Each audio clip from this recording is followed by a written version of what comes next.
Okay, so let's start. So I'm starting where we left off, and these are the last 10 cases of the RSS 19, or need to know for the board's study set unknowns. And we're going to start with number 140, RSS 19 140. And you can see here, we've got an acral skin punch.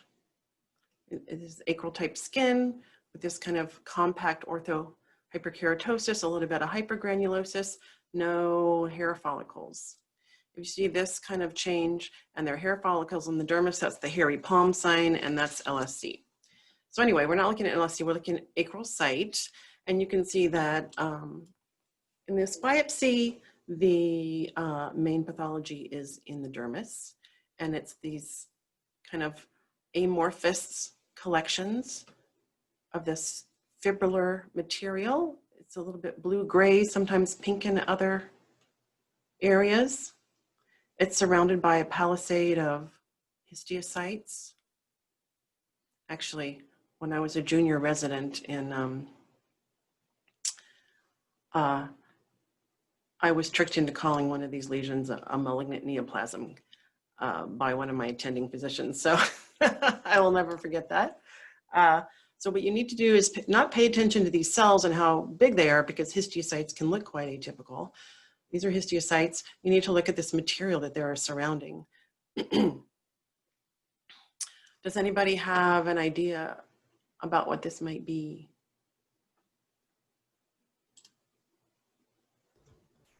Elastic? Nope. That's a good thought. That's a good thought. It's fibrillar, and if you polarized it, if it was fixed in ethanol, you would get brown crystals. In formalin fixed tissue, most of the crystals fall out of the tissue, but usually some remain, and you get this little bit of fibrillar appearance to them. This is gout. This is a gouty tophus.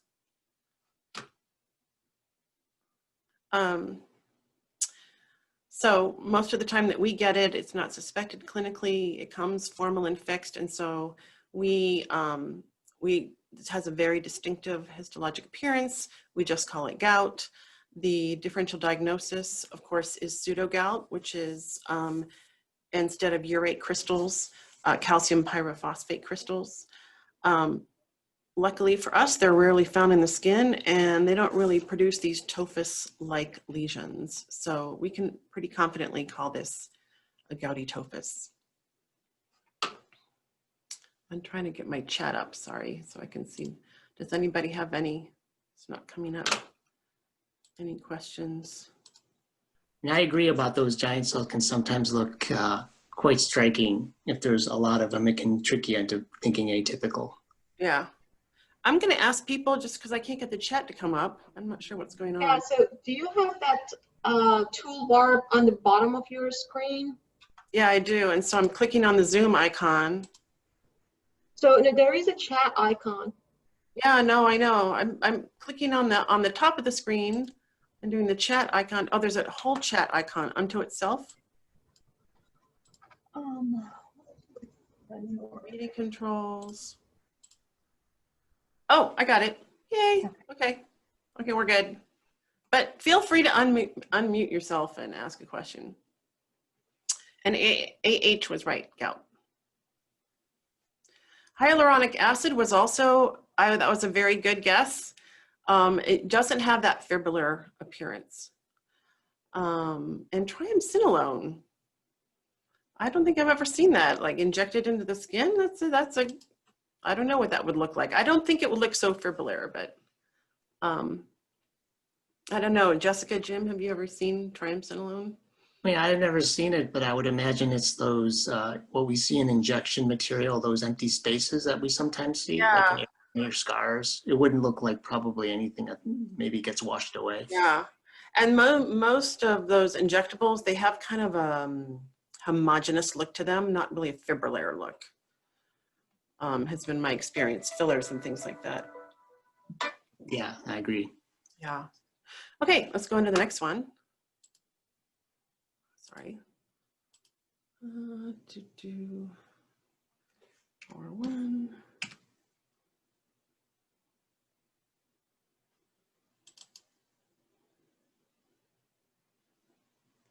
This is a little bit tough. So we see here we have no epidermis, probably some dermis, maybe some deep dermis here, hard to tell. We've got vessels here. Actually, this is a nerve coursing through here. Here's a vessel, here's another nerve. So we could be in the deep dermis, we could be in the subcutis. Here we've got some fat. And then we've got these pink areas of these kind of bland spindled cells with long tapered ends, setting in this kind of refractile looking pink matrix.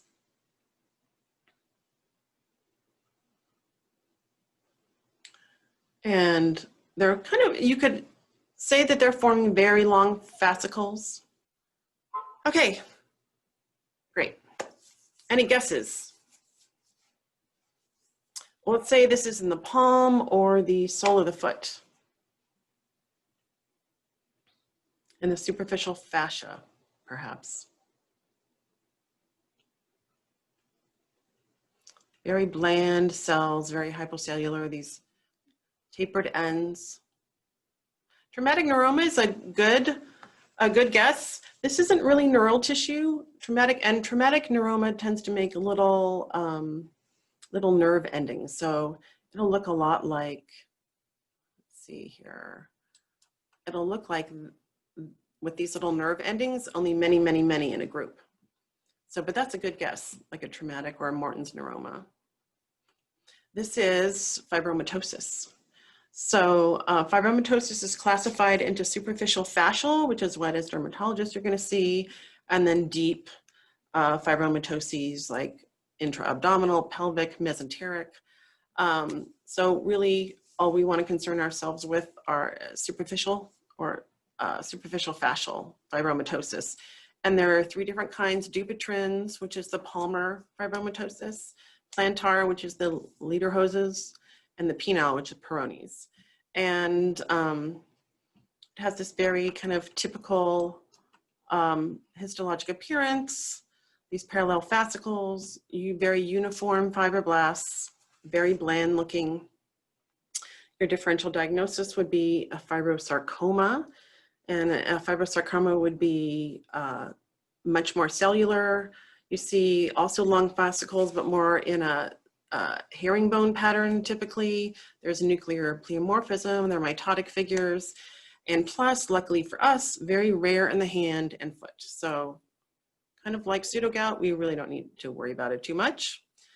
And then for penile fibromatosis, this is the typical histology for the palmar or the plantar, but for the penile fibromatosis, it's even less cellular and it's more collagenous, and they're very few but very bland fibroblasts. And so really the clinical, I think, is really important in these lesions. And then for us as dermatopathologists to get the good clinical, and then we can help make the diagnosis.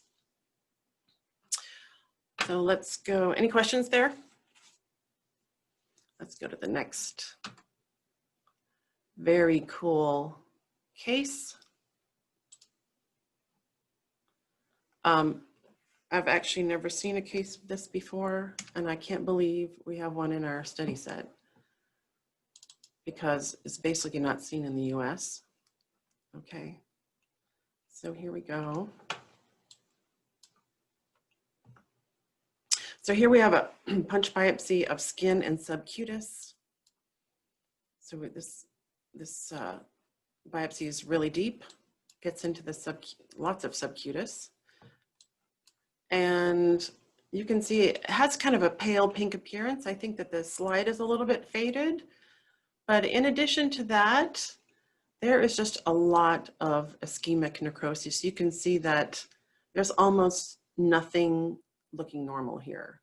All the fibroblasts, vessels, nerves, everything are obliterated. We have a little bit of nuclear dust, but really not a lot of inflammatory cells. This almost looks like calcification, but I think it's necrosis. And then you can see here, it's in the fat lobules as well. Some remnants of some inflammatory cells. A little bit left of this adipocyte, but not much. And then look in the superficial dermis. Here we've got some inflammation. Looks like a mixture of maybe lymphocytes, maybe some little bit bigger nuclei, histocytes. And then these brown granules are hemosiderin. So these are siderophages. So there's been some hemorrhage.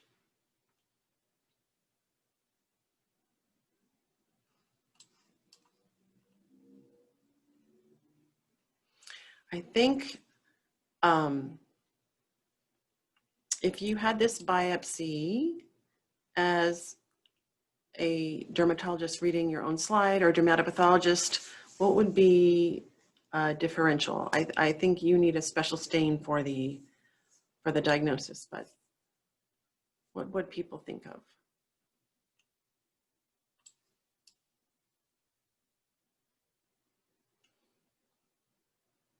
Erythema induratum is that's good. You would think of it. You would look for vasculitis, and usually you have more of an inflammatory cell infiltrate. Usually, a granulomatous infiltrate, so much more cellular than this.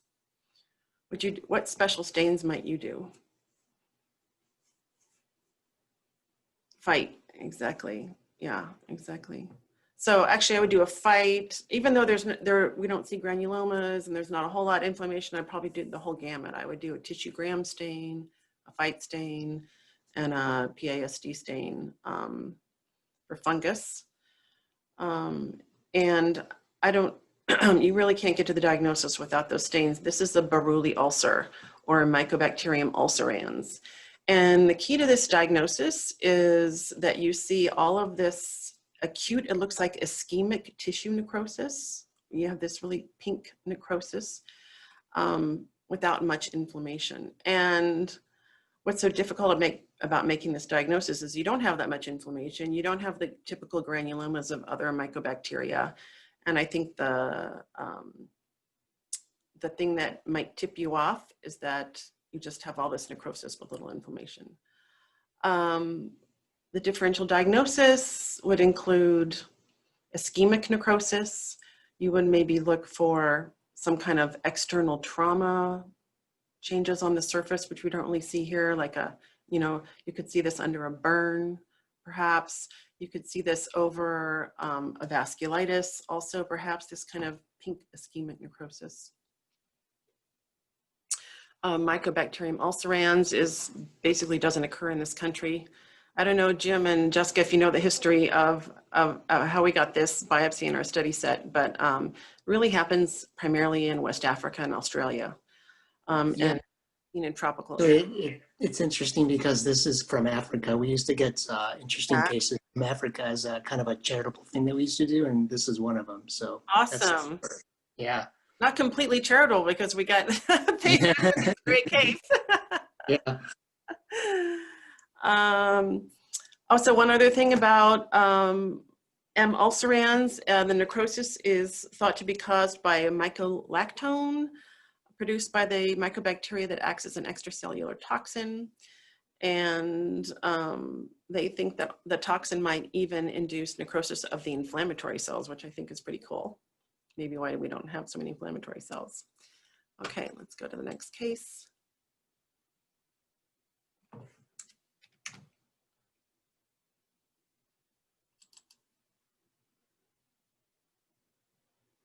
Okay. Boy, if this is a need to know for the boards, you guys, I have a difficult derm path section. Okay, so here we've got a punch biopsy with kind of a normal looking epidermis, maybe some inflammation here, but really all the action is in the deep dermis. And It looks like a vascular proliferation. You can see these small vessels lined pretty bland endothelial cells and containing red blood cells. There's some extravasated red blood cells. It sits in this kind of very delicate matrix, maybe with some spindle cells in the background. Some very, very small vessels here. And if you kind of back off at low power, you can see in some areas it looks a little bit lobular, kind of stretching here if you use your imaginoscope. I'd say it's really more like one big mass. And then what is this pink band of tissue here? This is actually a vessel. So we've got this vascular proliferation of small vessels inside this larger vessel. And if you did an elastin stain, you would see that this would light up. Any guesses as to the diagnosis? Oh, that's good. Hobnail hemangioma generally doesn't occur within vessels. Think of vascular proliferations that occur within vessels. I can really only think of a couple. Masson tumor, very good. Yeah, Masson tumor is in the differential diagnosis, but that's not what this is. For Masson tumor, what we really want to see is also fibrin, lots of fibrin, because it's basically a neovascularization occurring after thrombosis. So we want to see the evidence of thrombosis in this vessel, which I think maybe very late stage Massons, maybe you could see this, but I'm not really seeing the fibrin. This is pretty much all pure vessels. Adabska, oh yeah, that's a very good, that's good. And that's a very rare tumor, yep. But this actually is an intravascular pyogenic granuloma. So let's see, what would you see for a Dabska tumor that would make it different? I'd have to go look that up because that's not something that I've seen for a very long time. And Jim, Jessica? Yeah, I haven't seen one in a long time either. I know, I have to look it up. I can't remember, honestly. I know, that's something, I think the last time I saw one was in a lecture, so. Right. But anyway, this came as an intravascular pyogenic granuloma. I have to say, in 20 years of practice, I don't think I've ever seen. No, Yeah, I've never seen it. Massons we see with some regularity. It's not uncommon. And that is the first thing that I think that if this has just come across my desk that I would have thought of as a Massons. I would have tried to make it into a Massons. Yeah. So, I've only seen one of these. yeah. Yeah, pretty rare. Yeah. But I think, you know, if you get this on your boards, I think those would be the two main things in the differential. And then you would just look for, they would definitely show you some thrombotic material for Massons. So actually, within papillary structures, hobnailed endothelial cells, yeah. So you would have papillary cores. Yeah. And that's kind of, yeah, that's kind of a little bit subjective. I mean, you could say maybe this is a papillary core here, kind of this kind of out pouching. But I wouldn't say that is the biggest feature in this biopsy. I think that it's more of a diffuse proliferation of small vessels to me that are mostly round. Yeah. So what's the differential diagnosis in addition to Massons? Actually, the differential diagnosis for pyogenic granuloma, and for a pyogenic granuloma, the differential that I think of is capices. And for capices, you want to look for the spindle cell neoplasm, because there is a pyogenic granuloma like capices, and you want to look for the more typical looking capices hiding in these vessels, which we don't really see. I mean, there are some spindle cells here between the vessels, but they're very small, and there are not very many of them. And yeah, I just don't think that's kind of the typical Kaposi's pattern. Although in here, I guess you could use you say, oh, they're extravasated red blood cells, et cetera, et cetera. If you were wondering, you could do an HHV8 stain and that will tell you. And then basically diagnostic of Kaposi's. And we use that in our, maybe not everyday practice, but pretty often if we see an unusual vascular proliferation, we'll thank God we have the HHV8 immunostain now. The other thing you might want to think about is bacillary angiomatosis. And for that, looks like a PG, but when you have to think of it, you need to look in between the vessels and you'll see granular bluish material, and that's the bacteria. You can see it on H&E pretty easily. Very rare now that we have triple therapy for HIV, because that was really the population that we saw here in the US and back in the 80s and early 90s.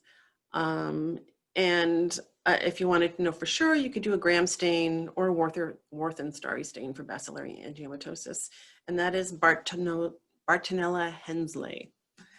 Okay, what else do we want to talk about? I think that's it. Let's get going here. Let's see. I made up a little cheat sheet for myself yesterday. Okay, here we go. Number 4.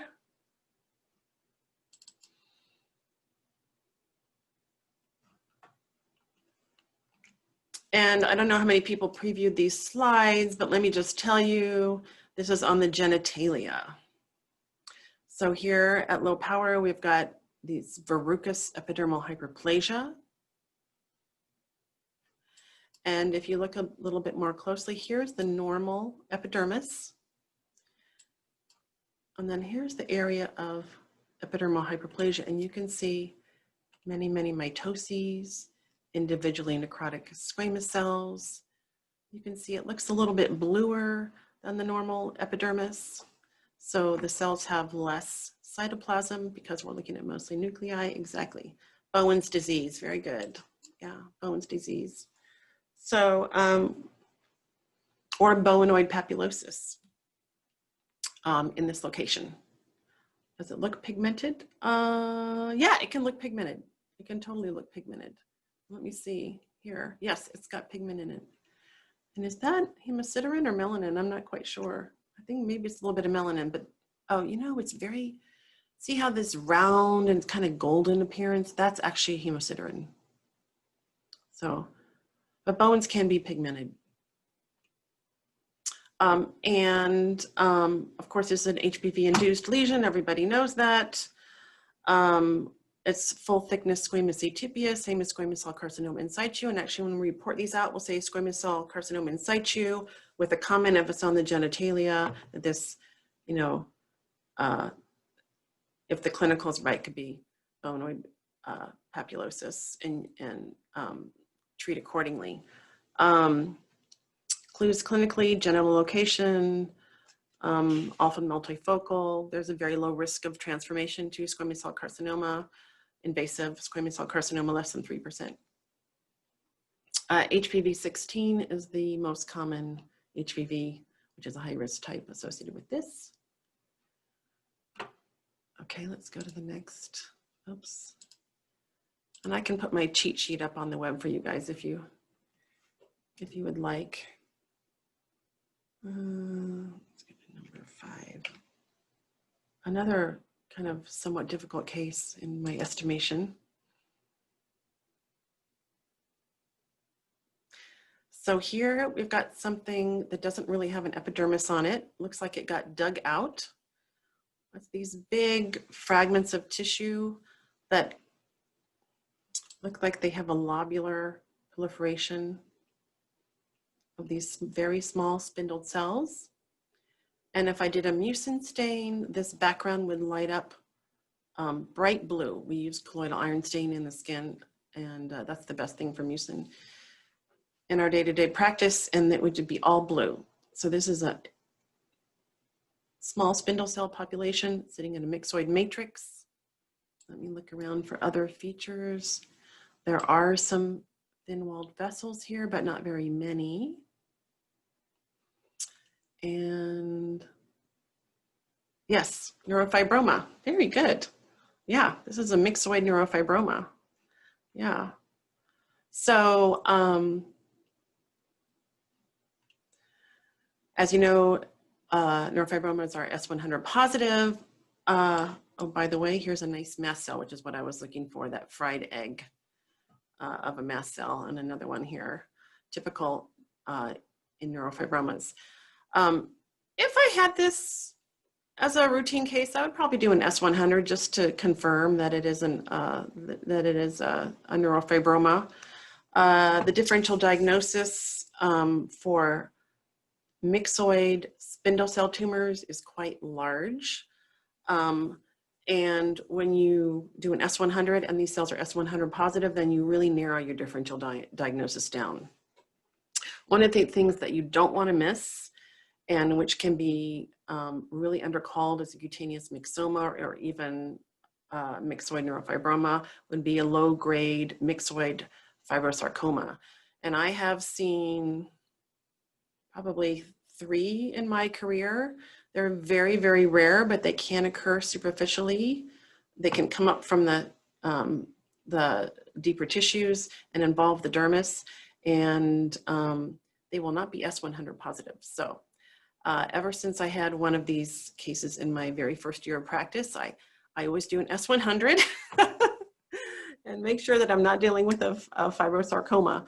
Other things you might want to think about are that occur superficially in the soft tissue category would be superficial angiomyxoma. Typically that has a very, a more vascular stroma.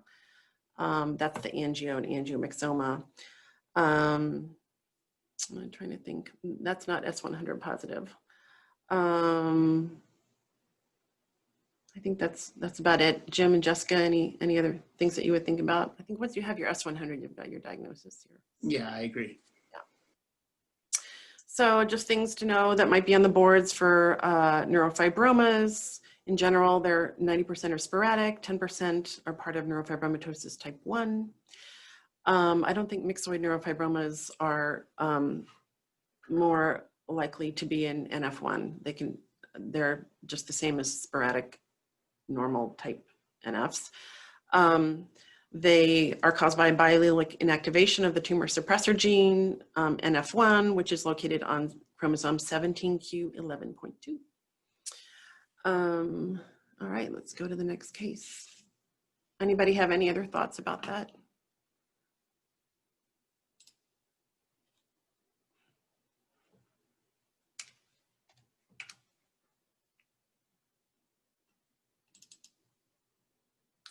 So continuing the spindle cell theme for today, this is another great case.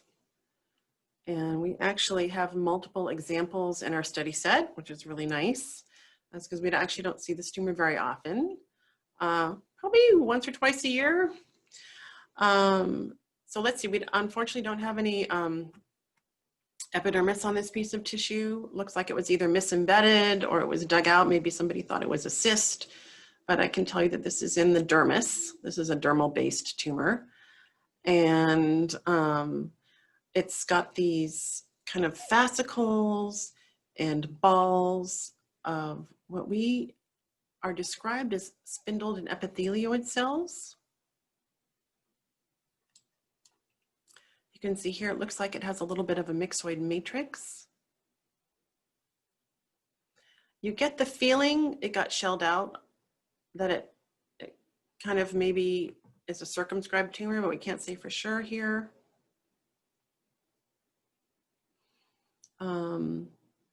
There's probably some vessels coursing through this. Although the cells are a little bit larger, here's an endothelial cell for comparison. This is a vessel. They're not particularly malignant looking. They're a little bit pleomorphic. They don't have big nucleoli. Not really seeing any mitotic figures. Neurothekioma, very good. So let's look at the other examples of this. Here's one that's more obviously in the dermis. And this one is a little bit more fascicular. You can see these kind of long sweeping fascicles. Very similar cells. These cells maybe have a little bit more vesicular nuclei Here they are coming up straight out us. So these are intersecting fascicles. Here's a mitotic figure actually. But you can see it looks pretty well behaved here. Let's go to the last example. This looks more like the first example. And what's really nice, it was an excision, an excisional biopsy. And we can see this looks a lot more like the first one, maybe a little bit less of a myxoid matrix. But these same kind of fascicles and balls of these slightly enlarged cells with these vesicular nuclei. And for sure, if I had this tomorrow in my practice, I would do an immunostain, which would be diagnostic. Does anybody know what that is?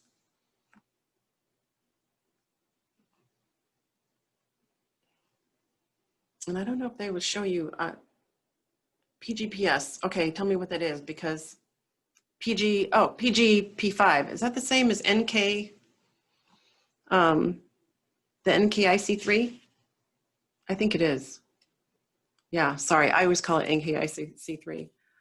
It's got multiple names though. I think it's also called CD63. But anyway, that is the stain that you would do. They describe these fascicles as whorled also. That was kind of what I'd forgotten to use. It has this kind of, this whorled look.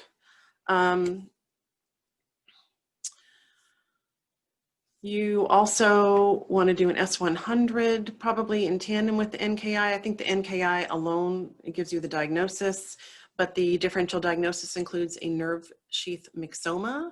In fact, these tumors can have so many overlapping features that we used to think that they were a spectrum of the same tumor, but we know now that they're not. And the nerve sheath myxoma would be S100 positive and NKIC3 negative. What else would you think of when you're looking at this? You might also think about a Spitz nevus. A Spitz nevus, we're looking at kind of slightly enlarged spindle cells, some a little bit epithelioid. Could this be a Spitz nevus?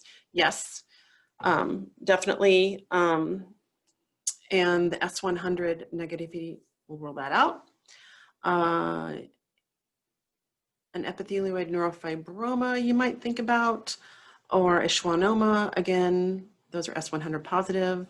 And then lastly, there's a tumor, I've actually never made this diagnosis, but I recently saw an example because I saw a re-excision of one come across my desk, and it's a plexiform fibrohistiocytic tumor.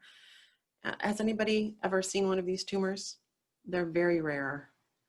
And they look just like these neurotheciomas, only they will go down into the deep dermis and into the subcutis in these kind of array-like, an array-like growth pattern. They'll do like this through the subcutis. And just something to be aware of. I don't think they're going to show you something so rare on your boards. And it's a little bit controversial still of a diagnosis. Okay, so let's see. Just something about NKIC3. In this context, it is diagnostic. However, NKIC3 was actually originally came out of I believe it was a melanoma tumor cell line. So it actually does stain melanomas. It even stains things like breast cancer. So it stains a lot of different things. So you want to have the histology plus the NKIC3 positivity, not just the immunohistochemistry alone. So just don't stain any spindle cell tumor with that. You might get the wrong answer. All right, let's go to the next case.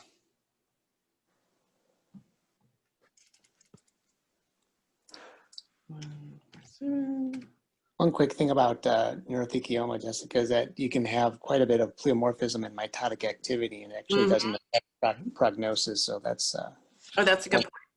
Yes, you can. Yeah, you can be worried about malignancy for sure. Yeah. Okay, next case. So here we've got a pretty deep punch biopsy. It includes the subcutis. And then what's happened to the epidermis here? It looks like it got exploded. And you can see these, what we call tombstones of dermis sticking up into this. Well, if we had the epidermis as a roof, we would call it a blister. And what's going on here in the epidermis? What do we call this? Anybody? When the keratinocytes are just falling apart like this. These are all keratinocytes. Acantholysis, very good, yeah. So this is now the basal layer is intact. This is the tombstone, right? This is the headstone. The basal layer is intact, and so we call this suprabasilar acantholysis. And this is a really great biopsy because you can see that it's going all the way down the hair follicles here and involving the follicular epithelium, which is a clue to the diagnosis, because suprabasilar acantholysis actually has a bit of differential diagnosis. Anybody know what this is?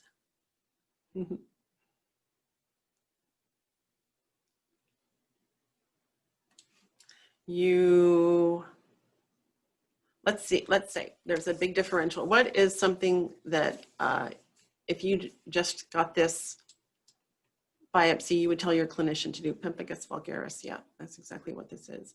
If you didn't have these follicles, which is the clue to the diagnosis, and you just had this to look at, you might say this could be pemphigus vulgaris, this could be Grover's, even Derrier's, that whole differential diagnosis. But because we have the follicles, that is pretty specific for pemphigus. But you would probably want to do a DIF anyway to confirm. And the DIF will show intercellular epidermal deposition of IgG and or C3. And we call it a chicken wire pattern because you're not going to have the acantholysis because you're going to do a perilesional biopsy, and you're just going to see the deposition all between the keratinocytes. What is the IgG binding to? Anybody? This is definitely going to be on your boards. Yeah, exactly. Predominantly desmoglein 3, but also desmoglein 1. Very good. Yeah.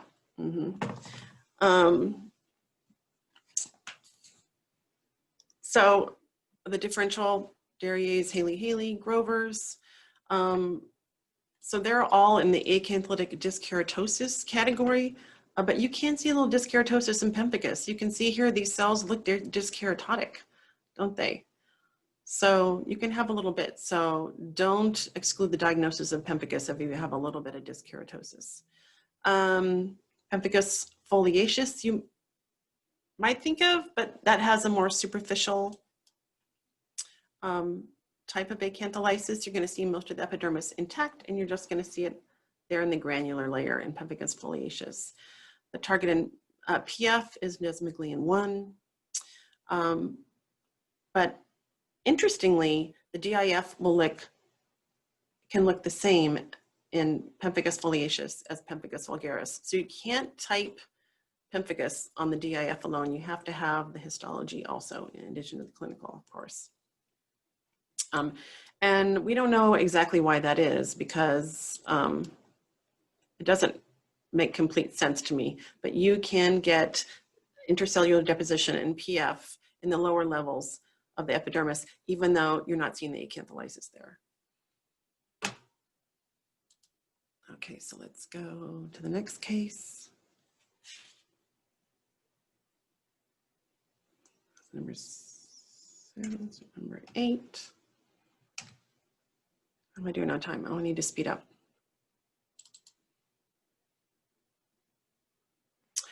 All right.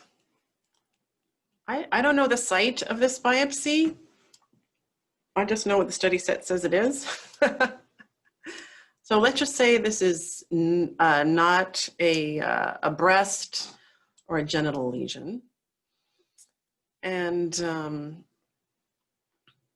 this got tangentially embedded here, but nonetheless, we're getting a good look at this proliferation of kind of gland-like structures, or you could say tubules.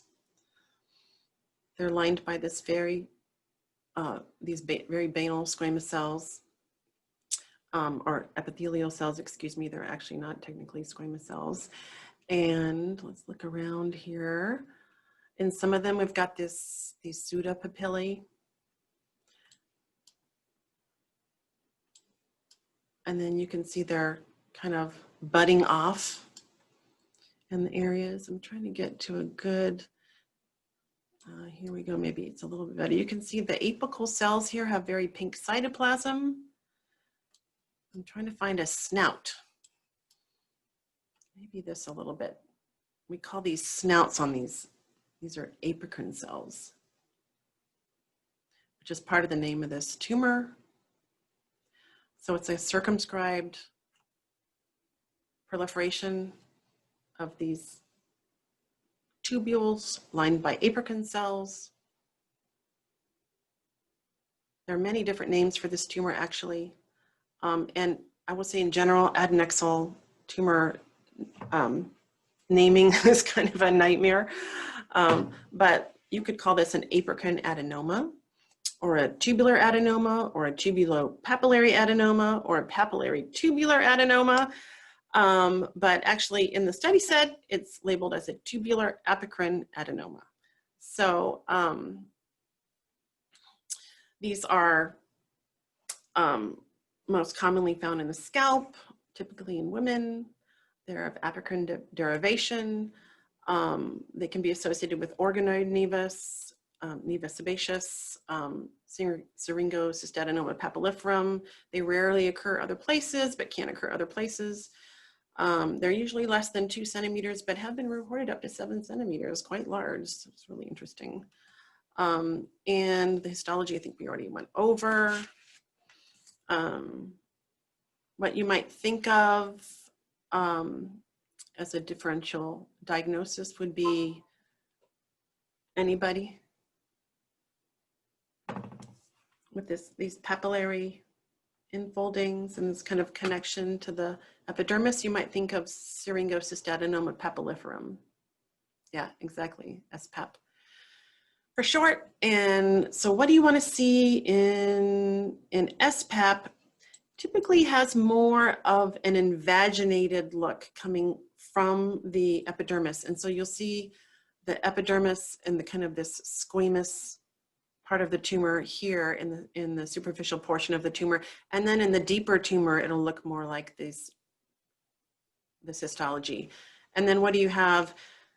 Plasma cells in SPAP, which I think we have here also, actually. Look at these little clock face nuclei and eccentric cytoplasm. So don't rely on plasma cells for SPAP. You know, all of these adnexal tumors can have overlapping features. And so I think that is part of the problem with naming them.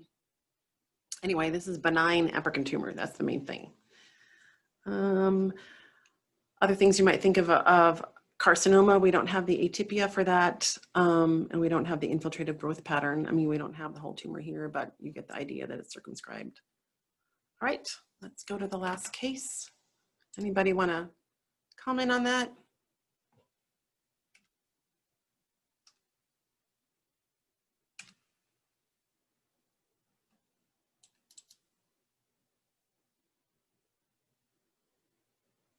Actually, we have a few examples of this.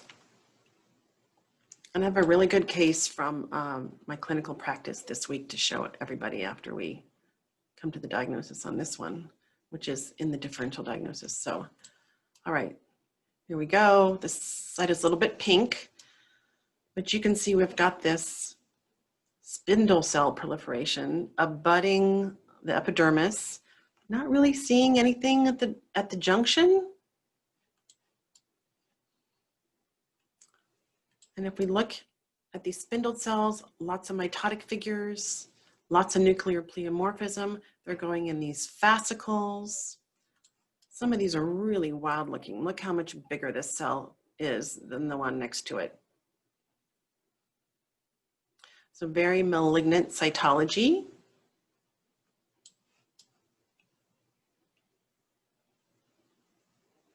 We don't really have the bottom of this. You get the idea that it's petering out here, but I'm not sure if this is only in the dermis or not.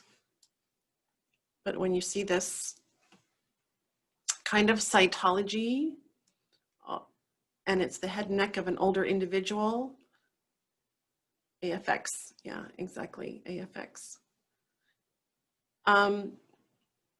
So for us dermatopathologists, this is a diagnosis of exclusion. We have to exclude a sarcomatoid or spindle cell squamous cell carcinoma and a sarcomatoid or spindle cell melanoma. And so we look very carefully at the junction to see, is there anything that looks like a precursor lesion of squamous cell carcinoma or a connection, you know, a kind of a transition from an AK to a squame to a sarcomatoid squame.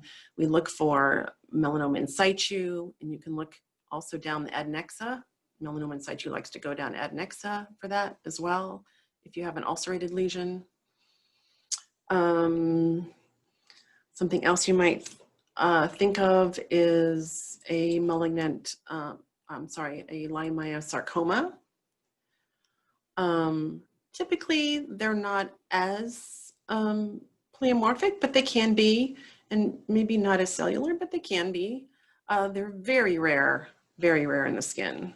And I would say most of the leiomyosarcomas we see in the skin don't look like this. They look more like a leiomyoma with kind of a little bit more pleomorphism and a little bit a higher mitotic rate. So we do an immunohistochemical panel,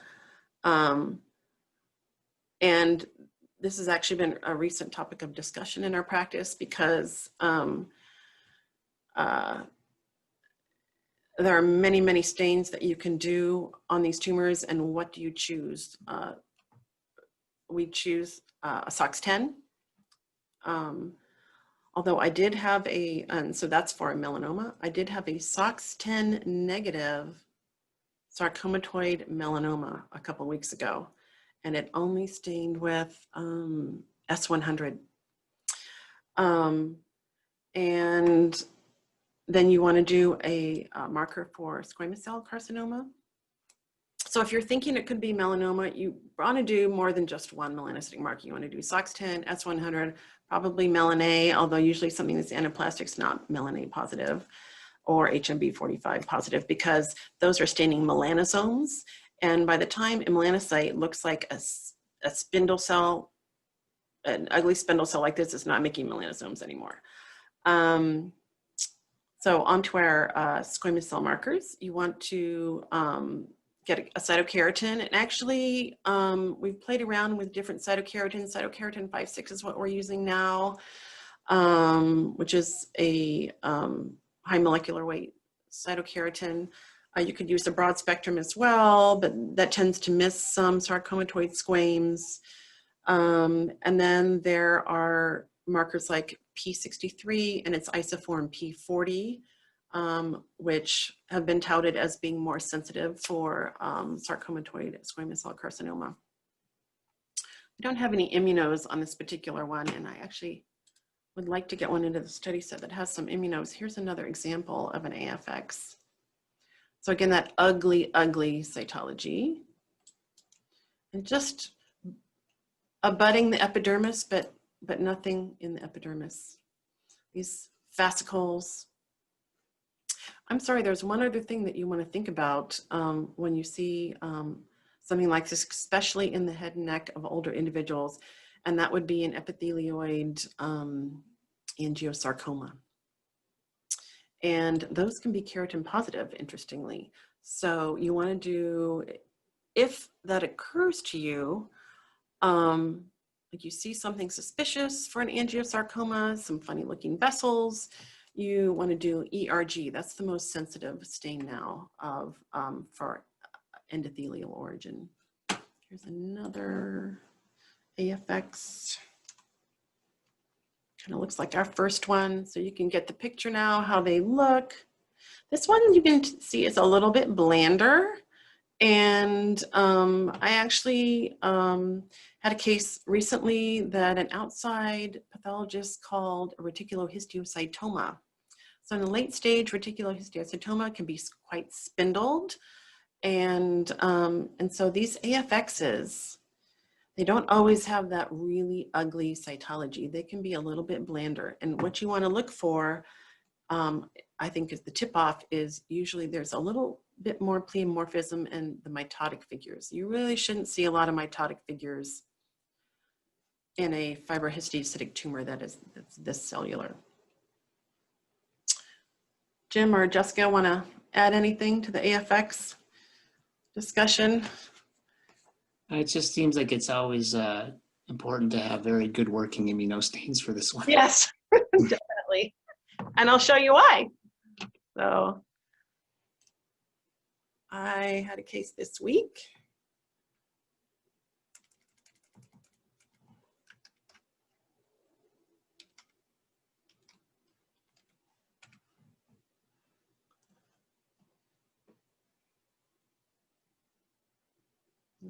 Taking a second. No cases available. Oh, that's right, because it's in the all cases. How do I get to that? All cases.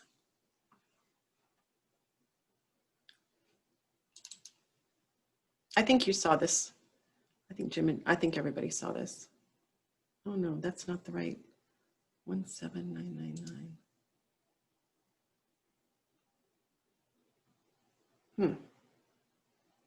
Darn it.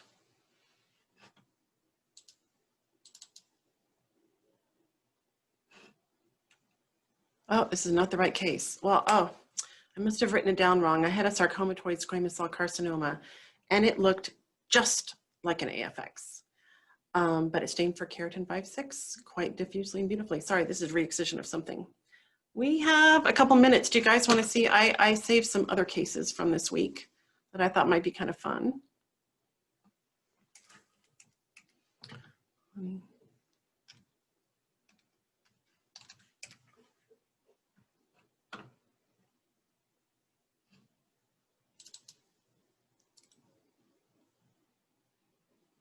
All right, so here we go.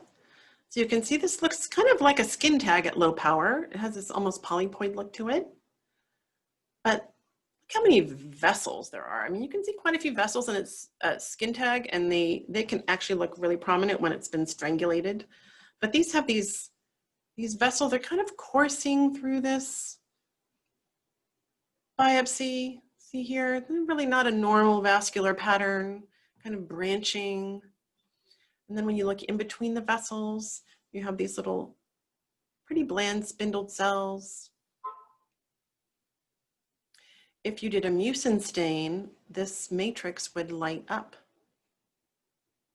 You can see it's got some collagen in it. This is kind of a typical appearance for this tumor. Again, more vessels than are normal for this part of the dermis. Let's see, we can find a neutrophil, because I swear I can never find a neutrophil in this tumor, but they say that there are always neutrophils in this. I think I'm gonna give up. So it's a superficial tumor with vessels and a myxoid matrix, very hypocellular proliferation of spindled cells in the background. We saw a similar tumor today. Anybody want to hazard a guess?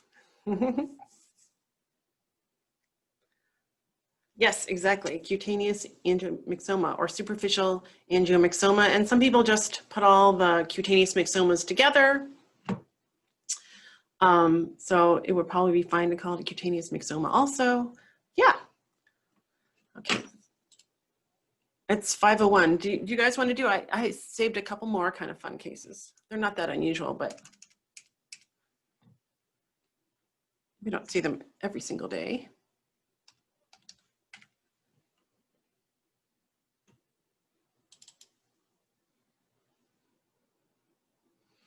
And it's a little bit of a superficial biopsy, but you can see all the salient features in it.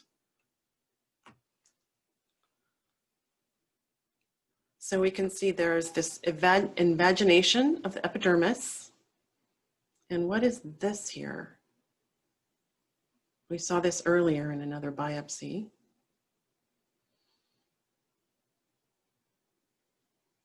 In our pemphigus. Yeah, acantholytic disc keratosis, exactly. Very good. Okay, so if this is just a single lesion, rule out basal cell carcinoma, what's the diagnosis?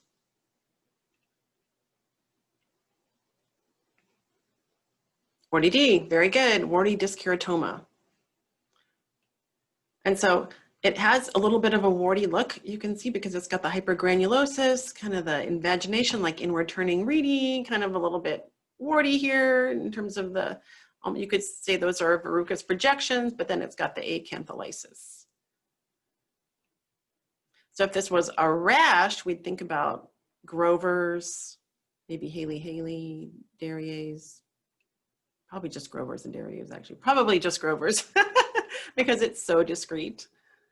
So there's one more case. Actually, I have a few more cases.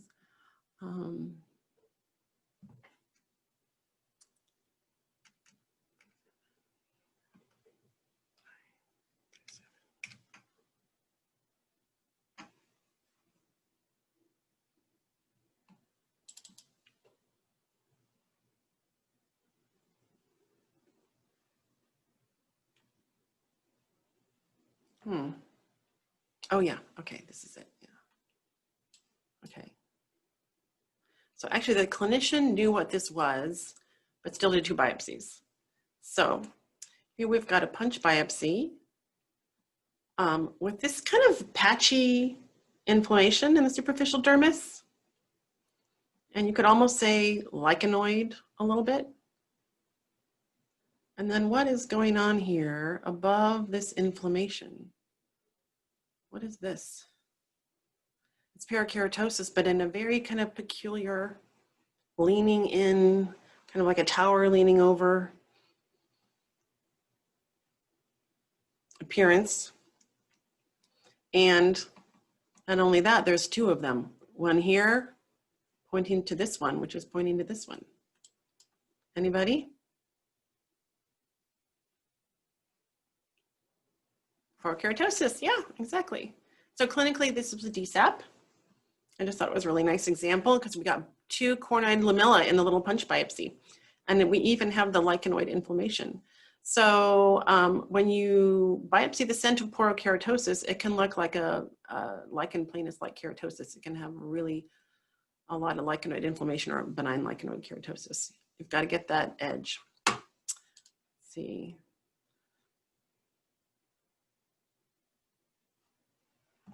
I have another fun one. This will be the last one. 17290. All right. So here we go. This came in as multiple nodules on the scalp. I think no clinical history. So here we've got a nice deep punch biopsy of scalp skin. You can see that these are terminal hairs that are going into the subcutis, so we know we're on the scalp. And there's not much going on here in the upper dermis, but down here in the deep dermis and subcutis, we've got this infiltrate, a very blue infiltrate, we would say. So anytime something's blue, that means it's almost all nuclei, and these cells have very little cytoplasm. And if they have cytoplasm, it's very indistinct. You can't really tell what the cell borders are in this infiltrate. And I would say these are medium-sized cells. I always have to look at some kind of normal cell for comparison. You can see here are endothelial cells. These are maybe medium to large even. And they're pretty pleomorphic. They're not perfectly round. Some of them have a little bit indented nuclei. Some of them have small nucleoli here, here.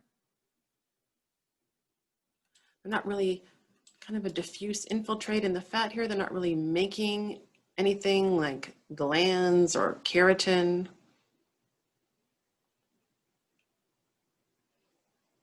Lymphoma, yeah, exactly. So lymphoma. And so the first thing you want to do when you get a biopsy like this is call the clinician and say, does the patient have a history of lymphoma? And he did. He actually had a history of non-Hodgkin's lymphoma. It was systemic follicular center cell, grade 1 to 2, 10 years ago. So this is his follicular center cell lymphoma. And this is let's see, let's show you some stains for fun. This is a CD3, so follicular center cell lymphoma is a B cell lymphoma. This is a CD3, which is a T cell marker, and you can see that there are a few small reactive T cells in this infiltrate, but the most of the infiltrate is going to be B cells when we get to our CD20 stain. And then here's the CD20 stain. So wow, it's a B cell tumor. And actually, this is where I stopped and I called the clinician. And he said, no, don't bother to do the whole immunophenotyping of this. We know what this is. And the histology is good enough for follicular. It's a diffuse pattern. It's really not making follicles, but it's a diffuse pattern of follicular center cell lymphoma. I talked to the oncologist and he was going to go ahead and scan the patient and he was going to do a lymph node biopsy because I was like, quite a few of these cells are a little bit bigger. I'm a little bit worried that he could be undergoing transformation. And that kind of decision is best made on the lymph node. So that was the plan for this patient. And I think that's it for today. I'm sorry about the late start and yeah. I hope you like the cases. And I guess we'll see you next time. Thanks, Jessica. Yeah, you're welcome.